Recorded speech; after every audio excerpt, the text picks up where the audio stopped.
What's good? Welcome back to the channel, guys. In today's video, we're going to cover some attacks from our Clan War League Day 1 and Day 2. We are currently in Champs 3 and in first place in Zika down, and I got 4 really cool attacks to show you guys today, so let's get right into the action.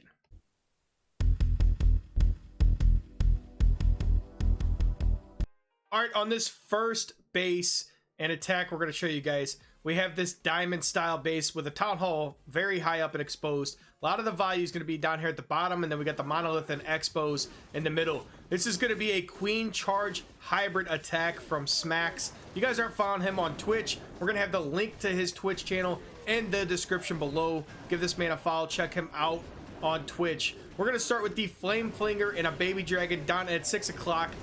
Flame Flinger is going to pick up a lot of value in this area. We're going to have to deal with those skeletons, which the baby dragon is going to take care of with one blast. And then a Yeti and a couple other small troops on this other side to also create the funnel and take out that first mortar. And then the queen charge is going to start over here at 9 o'clock. Obviously, we want to take out the mortars. If you guys haven't used Flame Flingers before, the mortars can actually reach the Flame Flinger. Then obviously it's going to take it down a lot quicker. You're not going to get nearly as much value, and then your troops are going to be let go a lot quicker as well, obviously. So we're going to get the ricochet cannon and hopefully pick up one of the multis. We're going to target the Tesla first. Eagle artillery has started going as the queen continues to work up through, and we have a lot of damage going down on her.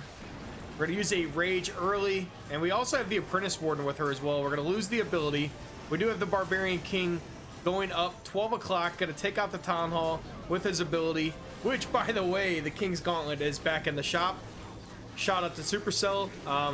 You're welcome for the 9,000 gems. It is what it is. Gotta do what you gotta do, right? I missed the event because I wasn't playing. Flame Flicker's gonna pop. That's all. Hog riders, they're gonna didn't get that multi-target infernal down, but that's okay. We had the main army start right next to the barbarian king with the royal champion, all the hog riders and miners coming through. Let's see what equipment he's using. Obviously the king's gauntlet and rage. We had the freeze and the invisibility veil. We got the life gem and the eternal tome. Life gem's gonna give him a little bit more boost on these troops, keep them a little bit more tankier. I think I like either the life gem or the healing tome for hybrid. You are using healing spells normally as well. And then we got the haste and the royal gem on the RC, but this base was just absolutely destroyed. What an awesome plan by Smax. Using that flame flinger instead of the siege barracks, king took out that top compartment, and the archer queen went through, and then there was literally just a perfect funnel for his hybrid to go through and absolutely destroy this base, and had just the generic spells: 3 rage, 2 heals, a freeze, and a visibility, and a poison. All right, for this second attack we're going to show in war number 1, we got Anonymous coming in with a Root Rider Valkyrie smash attack. Going to use a couple balloons and a couple rocket balloons to make sure we get this blimp where we want it to be, and land right inside that wall. And it's key that you pop that balloon manually, because if you don't, you're going to end up with that poison tower tripping, and that's just going to cause you to lose some archers. You're not going to lose all of your archers, because the clone ones, if you wait to clone until after that second invisibility is gone, then those second group of archers that clone will not get destroyed. If you clone right away, I believe they do, I could be wrong, but it's just important that you manually pop that blimp beforehand. Then you don't have to worry about that at all. Obviously, we'd prefer to keep all of our archers at full strength and pick up this incredible value that Anonymous picks up. And we get the CC pulled, so we're going to pull the Ice Golem balloon CC up top and get rid of those with a E-Mommy real quick and a couple Valkyries. Use 1 Root Rider to go to finish off that Wizard Tower. And then the rest of the Root Riders and some other Valkyries are going to come down. And then use another one towards that mortar. That way we can continue the funnel properly into the heavy hitting defenses, and we don't have our main army going out towards that mortar for no reason. All the heroes are going to be moving in as well, and pretty much you can use the warden ability whenever. He's gonna pop it there. He's got the healing tome on the Warden. Gonna get these Root Riders back up to a better health. That way we could push back through on this ricochet cannon and scatter shot on the back half of the base. We still got the Royal Champion to deploy as well. And another Valkyrie for cleanup. That's one of my favorite parts about this style army, is it's a lot easier to get the cleanup when you have all these Valkyries, because you can just save a couple Valkyries and the cleanup goes so much faster. Gonna deploy the RC now with the main army, push into the scattershot compartment with the RC, and at this point the base is crushed. Just battling time. But I think it was I think he had this attack right around 250, 255 maybe. So these ones are just really spread out. When you have buildings in all the corners, it definitely takes up quite a bit of time. And then we miss the air sweeper in the middle, which causes our troops to have to go back and get that as well. Pop the queen ability, get through the barbarian king, and then we'll finish this attack off. Beautiful attack. And there's the spell play. It's just normal Sarch spells. And the king was the Rage in the King's Gauntlet. We had the Frozen Arrow Invisibility Vial. We had the Eternal Tome and the Healing Tome. And then we had the Haste Vial and Royal Gem. Alright, we're on to the second war. We're going to show my replay on this box style base. You use the rocket balloons to get on top. I believe that was an archer tower or a mortar. And then they're going to take out that air defense as well, which was actually a huge clutch. And then we were able to get the blimp right inside that wall. Open up the compartment where the queen and scattershot are. We're going to pull the CC. We're going to take down the town hall. We're going to get some incredible value in this area. Also take the archer queen down, which is always great. If you get down the archer queen or the royal champion with your blimp on Sarch, it just makes the rest of the attack just so much easier. So we're going to take down the town hall, obviously, and then we're going to pull the last remaining ice golem, because we took out most of the CC already, over, which it didn't matter because the super archer still took that ice golem out.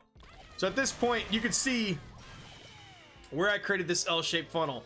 You could start down here at 6 o'clock into the royal champion compartment. I wanted to start up here though, because we got more value. So while my troops are healthy, I got the monolith, I got both bomb towers, I got the eagle artillery still up, got a poison tower as well. So I want to push into that compartment as fast as possible on this attack, because my troops are the healthiest at this point.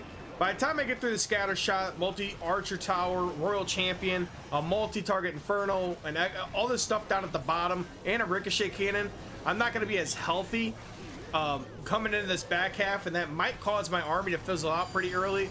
Could either cause a time fail or an actual fail. So I'm going to use this ward ability fairly early as we push in. And we got... Oh, we actually are using the life gem. I must not have meant to use that. I think I had the life gem going on this account by accident. Got the King's Gauntlet, which I don't have leveled up very much because I just got it literally yesterday on this attack. And then we got the Royal Gem and Haste Vial. Yeah, I don't normally use the life gem. I actually should be using the Rage Gem.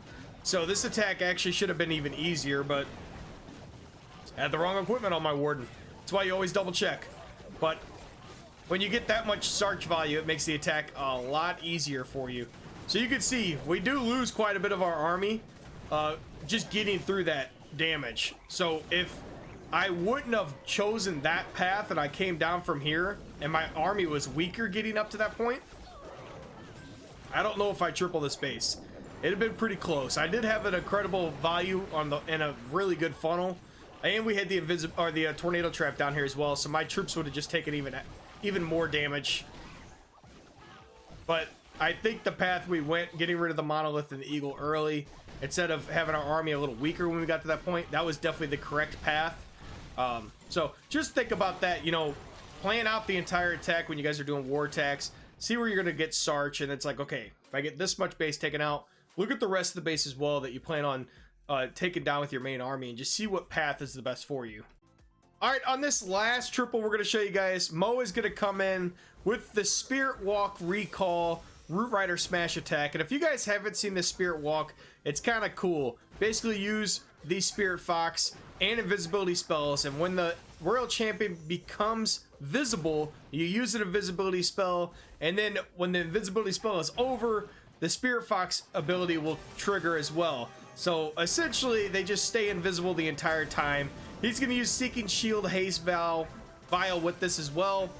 And you can see he's going to pick up quite a bit of value and be able to pull the CC and create a lot of funneling. So then he's going to recall the Royal Champion at that point and then start the main army.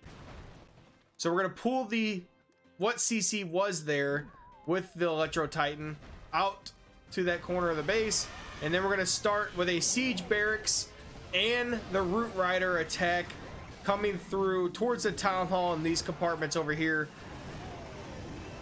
And we got the 5 healers on this one. So the rest of the heroes, we got the normal on the King, we got the Invisibility Vial and the Frozen Arrow on the Queen, and then we're using a Healing Tome and Eternal Tome on the Grand Warden. I do like the Healing Tome. I think with the healers you can get away with using a Rage Gem, but the Healing Tome is still really good. I really like the Healing Tome on the Root Riders, especially after the nerf, because it keeps the Root Riders very strong. While we were talking about that, he did use the new spell over on the Eagle and the Monolith compartment, that area of the base, just to keep the funnel going and obviously stop the Eagle because it's on the opposite side of the base from where he was attacking. He did redeploy the RC over here at about 4:30. So the RC is going to push through and then help the rest of this army go through straight towards that Eagle Artillery and Monolith area so that we can get those heavy hitting defenses down. Did have a couple Yetis come out of the Siege Barracks. They're finally caught up to the main army. And it was almost like perfect timing. As soon as the Root Riders got to that really center part of the base, that Overgrowth spell stopped and the Eagle was able to be attacked again. So then we took that down with our main army very quickly. Still got one freeze, going to use that on the Ricochet Cannon and Monolith. At this point, the base is crushed. We don't have any Root Riders left, but we still got 3 heroes left. And we're going to pick up the triple.